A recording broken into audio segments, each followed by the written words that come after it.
Good morning, East Coast. That was a magnitude 4.1 earthquake that was felt widely across the central and eastern U.S. today. So it was located to the south of Knoxville, Tennessee, and all of the dots behind me on this map are locations where people reported feeling shaking from that earthquake.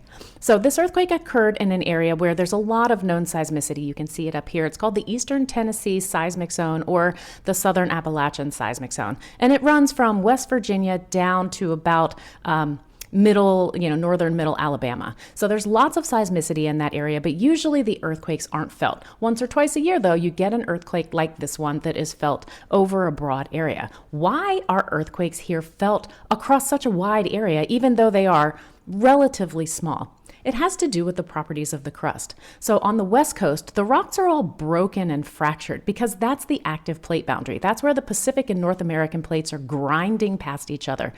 Over on the East Coast, that's a passive aggressive boundary. So the faults that are here are very old. They've kind of healed, and even though there's not an active boundary here, there is still stress and strain that's building up inside the crust. Every once in a while, there will be an earthquake on one of these very old faults.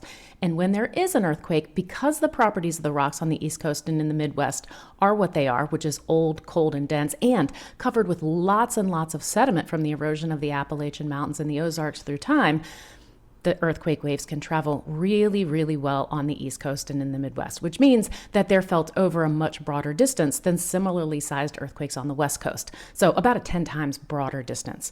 Now, if you felt shaking from this earthquake, please go and report it on earthquake.usgs.gov at the Did You Feel It page for this particular earthquake. We've had 35,000 people so far have reported feeling shaking from this earthquake. And given the population centers that are in the area where they could have felt shaking, there's as many as 12 million people that could have experienced weak or mild shaking from this earthquake. Now, aftershocks are possible. So aftershocks are normal. They're totally expected. They happen after every earthquake. They may or may not be felt, but if you do feel earthquake shaking, make sure that you drop down to the ground, take cover underneath a sturdy object like a table, and hold on until all the shaking has stopped. Don't be scared. Be prepared.